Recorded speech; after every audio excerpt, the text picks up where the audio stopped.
Hey, hello, and welcome back to my YouTube channel. My name is Tobias, and on this channel you'll get a lot of Swinglish from me, but most importantly, I'll talk a lot about music, which is my big passion. And today is no exception at all. I'm going to do a review of a Blu-ray, nonetheless, and it's a Blu-ray that I mentioned in one of my latest episodes. I'm, of course, talking about KLF and 23 Seconds to Eternity. And just a disclaimer here, I'm a huge fan of the KLF, the Jams, whatever the moniker they were using at the time. So it's going to be very biased, just so you know. And I will try to actually keep this short, because when it comes to the KLF, and especially me, I can go on a rant forever. And like I mentioned in my episode when I showed this one, when I haven't watched it yet, I will do a special on the KLF and the whole mythical lore of the KLF as well at some point. So we'll wait for that one. But now back to this and my very biased review of it. This is great. And first of all, before I go into what's on it, let's have a look at its beautiful cover. It's presented this way, and it is a presentation between the BFI, the British Film Institute, and the KLF, or actually the K2 Plant Hire Limited, as it is. And this is a slip cover, so we'll slip it off and we'll get exactly the same cover underneath. But it's such a nice one, so you can have it twice. But most importantly, inside you'll get presented with 2 discs, 1 Blu-ray and 1 DVD, whatever you prefer. It's the same thing on both of them. A dual format release. And as a bonus, you'll get this lovely little booklet. It's jam-packed with information about this release and the story of the 2 guys who is the KLF. And yeah, just a quick one. If you're watching this and you have no clue who the Jams of the KLF is, there are 2 guys, Bill Drummond and Jimmy Cauty, and everything kicked off in 1987. That's all you need to know, and I'll go through what's on this. First of all, the booklet, yeah.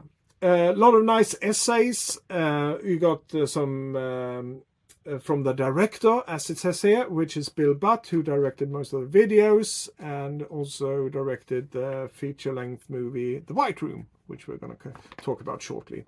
Another great essay is from Mike Horton here, who was a publicist. He was KLF's publicist during the 80s, among other groups.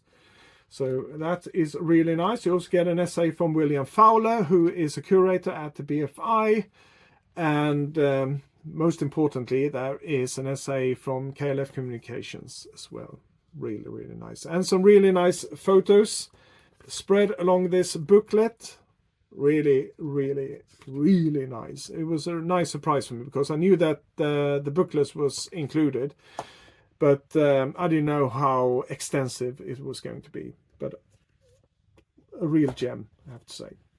So when we put in the disc in our Blu-ray or DVD player, we'll get presented with a menu for the main feature and special features as well. That's it.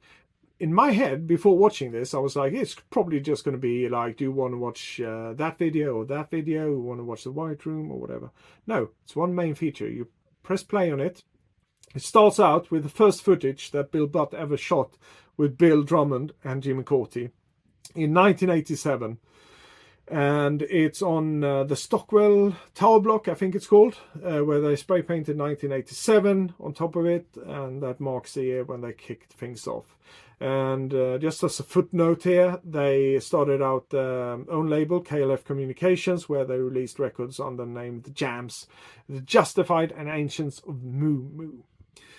So that's where this one starts, and then after that you'll get some text on screen from Bill Butt where he explains where we're going to go next, and that is into the shot of the first #1 single, which is this one, The Time Lords, Doctor in the TARDIS. And yes, Ford Time Lord here, the American police car, is the one who made this record, and it actually made #1 in the charts here in the UK. And they heavily borrowed from the Doctor Who theme to make this a smash hit single, and for Time Lord and the KLF was over the moon. Okay, so after the video for Dr. Natalis concludes with for Time Lord driving around chasing Daleks on an abandoned airfield, we'll get presented with a text on the screen again.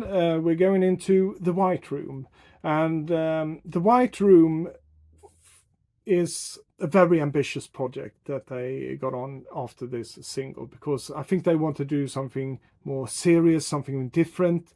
They wanted to do a road movie.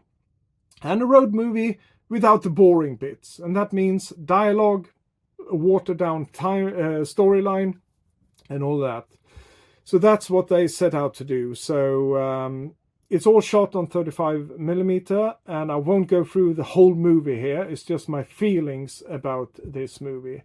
It starts out in London, in Trans Central, where there's a party going on, and Trans Central was a basement part of Jimmy Corty's flat at the time, if I'm not mistaken, and where they actually recorded most of their music as well.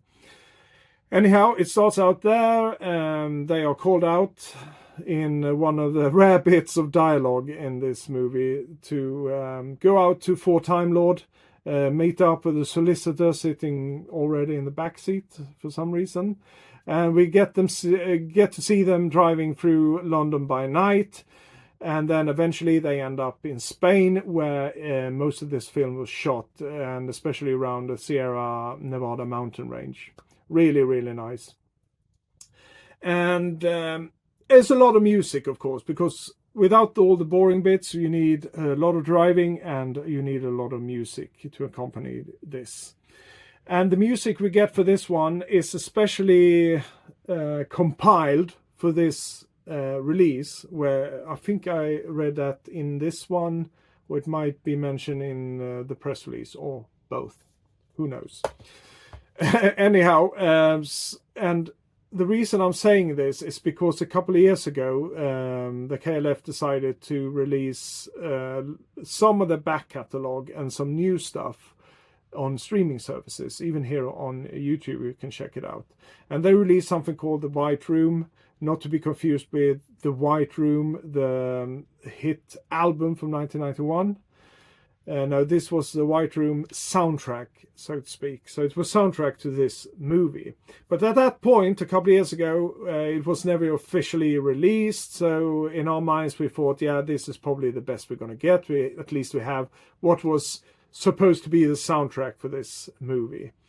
And throughout the years, there have been a lot of fan cuts circulating with the White Room. I don't know how they came over this footage to begin with, but there's some really nice looking fan cuts out there, or at least there were a couple of years ago.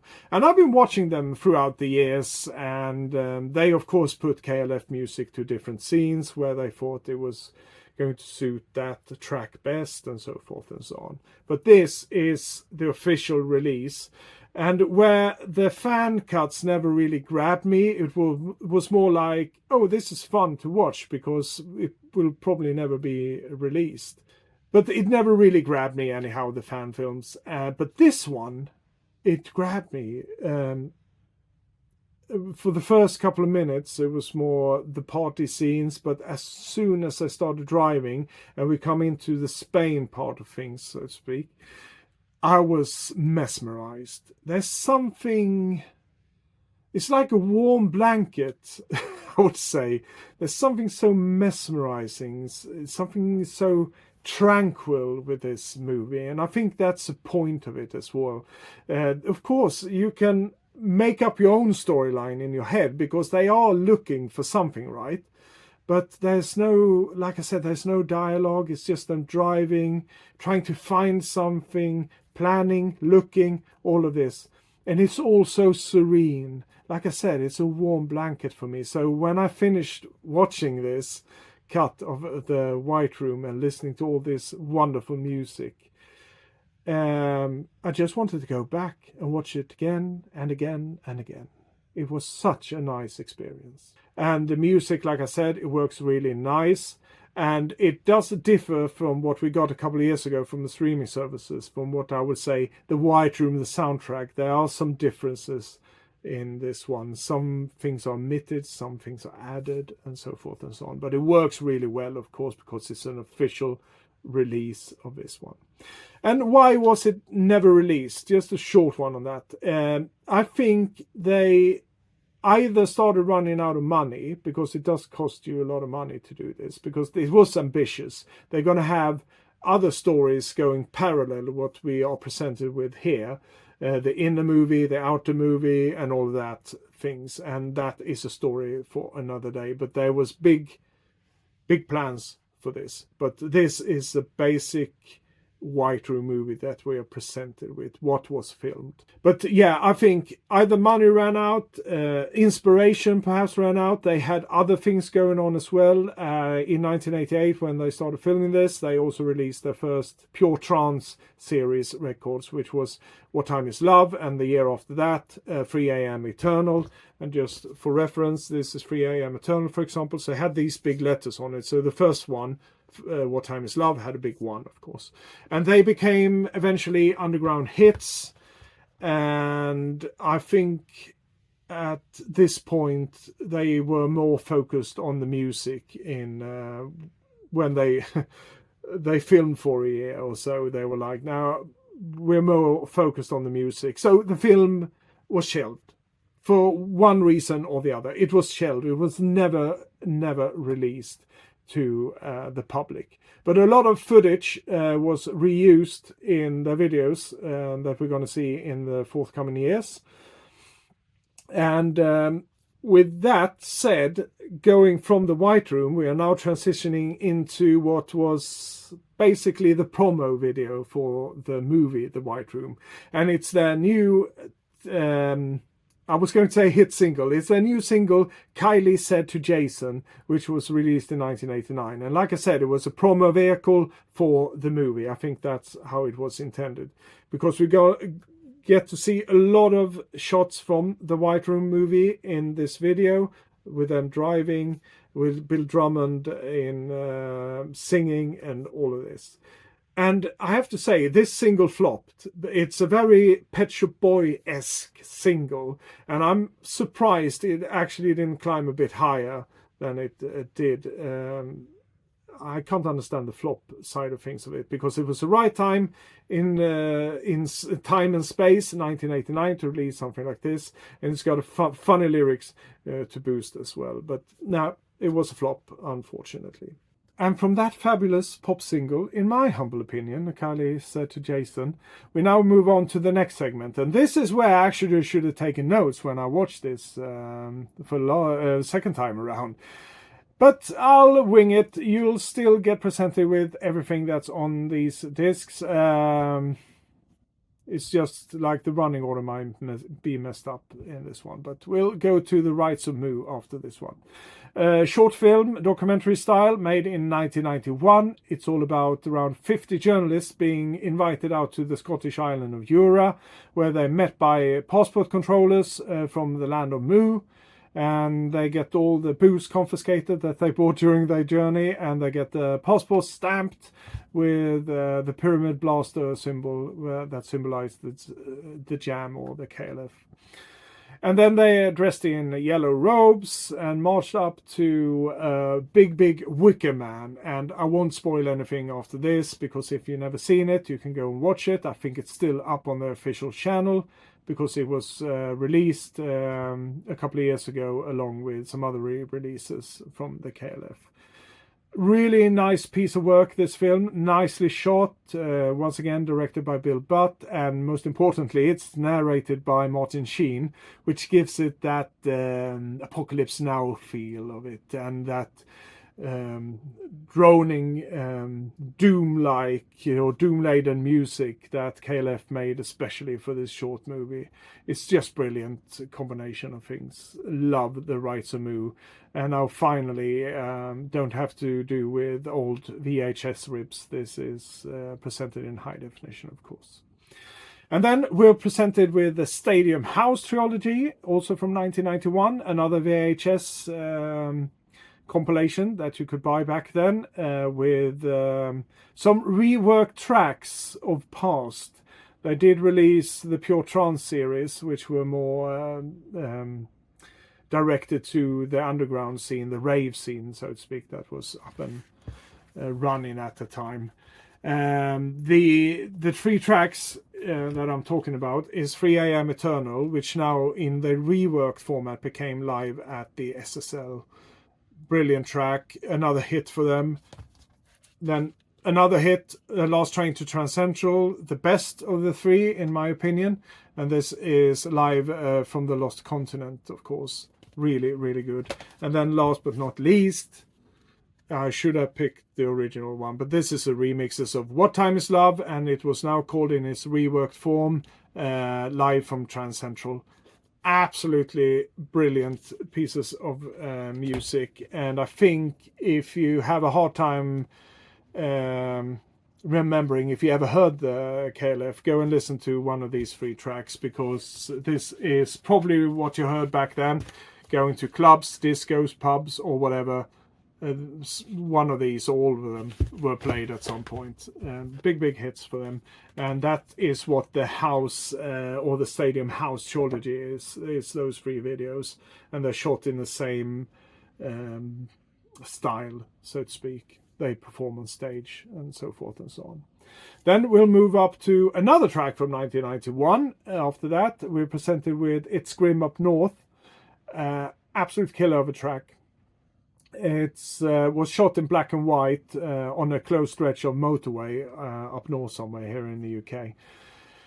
And they wanted to give the impression of there was all these cars were just lining up on this stretch of road on this motorway, and cars were passing them as on other lanes when they were performing It's Grim Up North, blocking one stretch of road with the big speaker stack and the drum sets and all of that.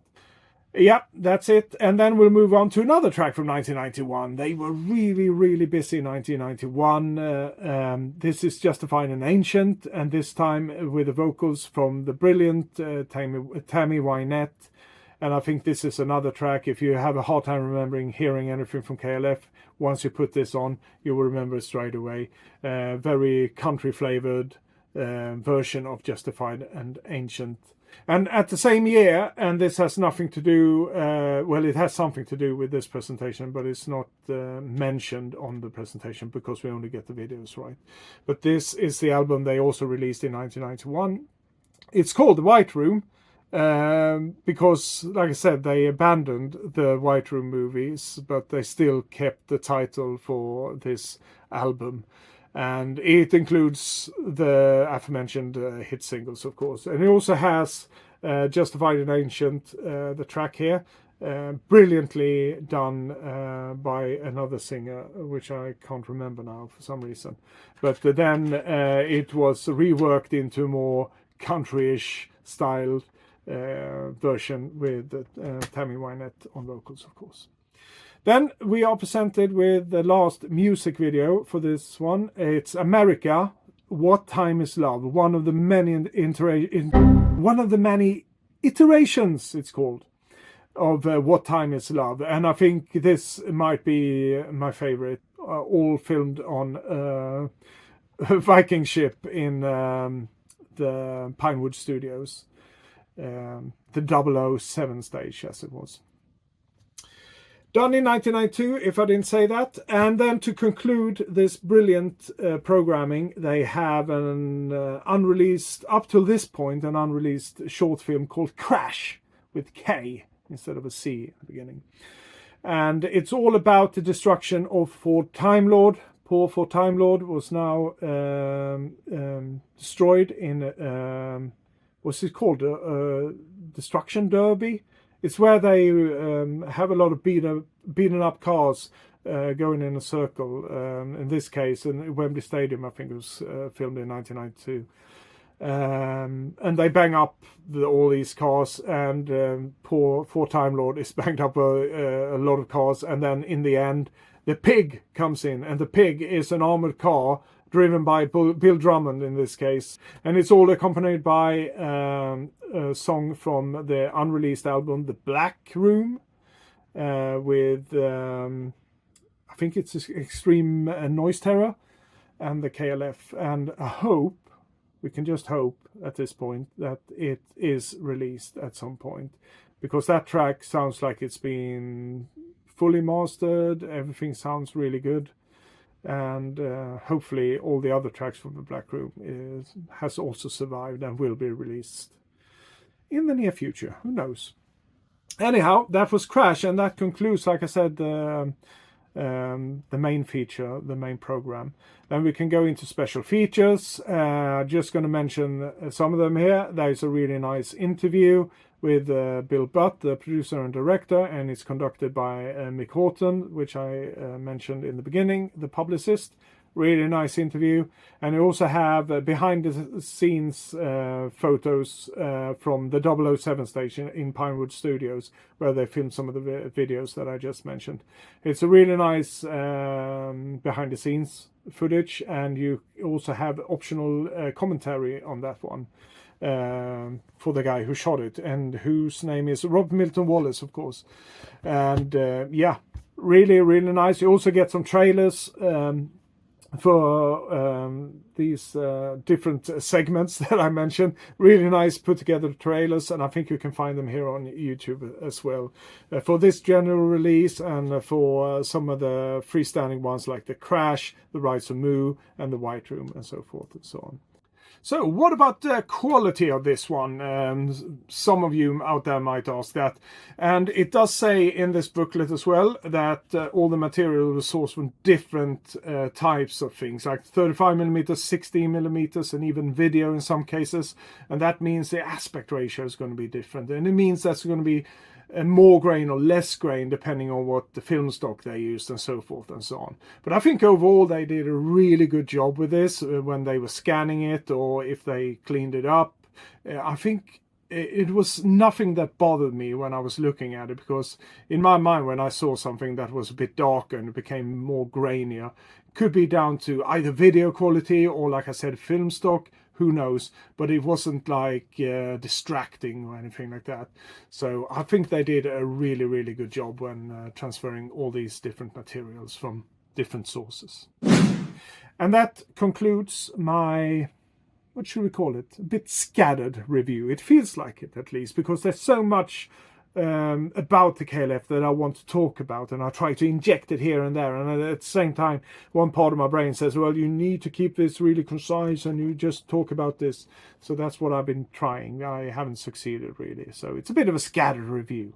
But I warned you guys, I am biased because I'm a KLF fan, and there's no flaws with this one. Nothing that I can think of.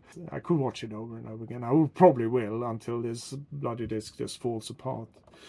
Yeah, so yeah, I'm biased. It's really good. It's a 10 out of 10, let's face it. And if you're curious about the KLF, I can recommend you go and stream all of the tracks that are available from them at this point. And if you're into some reading, I can recommend this one from 2017. It's written by the Justifying and Ancients of Mu. It's called 2023, and you might think there's a lot of 23 going on here. All I have to say, because we can go into this one when I'll do a special about them, 23 is a very mythical, sacred number in the whole lore about the jams and the KLF.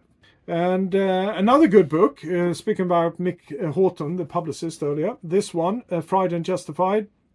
Really good one about his life in publishing his life as a publicist in the late 70s and during the 80s. And the cover here is actually designed by Jimmy Corti, and the foreword are by Bill Drummond. So there's a lot of KLF connections in this one. Really, really good read. Recommend that. And as a last reading recommendation, I turn to this one, Turn Up the Strobe. Don't know how available this one is anymore, but if it is, get hold of it. It's really good. It's written by Ian Shirley, and as you can see, it's called Turn Up the Strobe, the KLF, the Jams, the Time Lords, a History. Really good reading. I just want to say that this, of course, covers the most important era, if we can say that, of the KLF and the Jams, the most active period of their existence.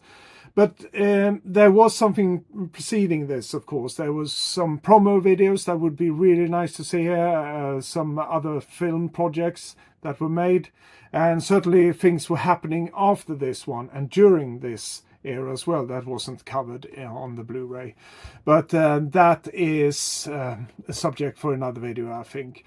We were never promised anything by the KLF really, and this just came out of the blue, at least for me, and I'm so happy about it. And we'll see what the future brings us when it comes to the KLF. That concludes this review of the KLF and 23 Seconds to Eternity. Thank you so much for watching, and I'll be back soon, I promise you. Until then, take care of yourself, and adieu.